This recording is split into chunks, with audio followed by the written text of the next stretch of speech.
Hello guys, welcome to our YouTube channel Mrs Akshay Kumar. അപ്പം നമ്മൾ രാവിലെ തന്നെ എവിടെ പോകുന്നു ഗൈസ്?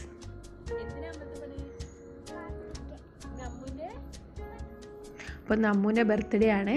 അതുകൊണ്ട് നമ്മൾ രാവിലെ തന്നെ അമ്പലത്തിലൊക്കെ പോകാമെന്ന് വിചാരിച്ചു. അപ്പം നമ്മൾ നാട്ടിൽ നമ്മളെ ചുറ്റുമുള്ള അമ്പലത്തിലൊന്നും പോകാതെ കുറച്ച് വിട്ടിട്ടുള്ള അമ്പലത്തിലാണ് പോകുന്നത്. പെരുമൺപുറം വിഷ്ണു ക്ഷേത്രത്തിലാണ് പോകുന്നത്. അവിടെ പോകാനൊരു റീസൺ ഉണ്ട് ഗൈസ്. മണ്ഡല മാസമൊക്കെ ആണല്ലോ, അപ്പോൾ രാവിലെ ചായ ഉണ്ടാവുമെന്ന് വിചാരിച്ചിട്ടാണ് നമ്മൾ ആ അമ്പലത്തിൽ പോകുന്നത്. പക്ഷേ ഗൈസ്, ചായ ഉണ്ടായിരുന്നില്ല. നമ്മൾ പറ്റിക്കപ്പെട്ടു.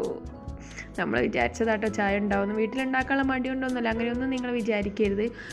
അപ്പം നമ്മൾ ചാനൽ ആദ്യമായിട്ടാണ് കാണുന്നതെങ്കിൽ ലൈക്ക് ചെയ്യുക, സബ്സ്ക്രൈബ് ചെയ്യുക, ഷെയർ ചെയ്യുക. നിങ്ങളെ ഫുൾ സപ്പോർട്ടും ഞങ്ങളെ കൂടെ വേണം. ചായ കിട്ടിയില്ലെങ്കിൽ എന്താ, നമുക്ക് നല്ല കഠിന പായസം കിട്ടി ഗൈസ്. അത് വെച്ച് ഞങ്ങൾ തൃപ്തിപ്പെട്ടു. പിന്നെ എൻ്റെ ഭർത്താവ് പുതിയ ഷർട്ട് വാങ്ങിയതിൻ്റെ ഒരു ഷോ ഓഫ് കൂടി ഉണ്ട്, അതുകൂടി കാണാം. അപ്പോൾ അടുത്ത വീഡിയോ ആയിട്ട് വീണ്ടും കാണാം. ബൈ.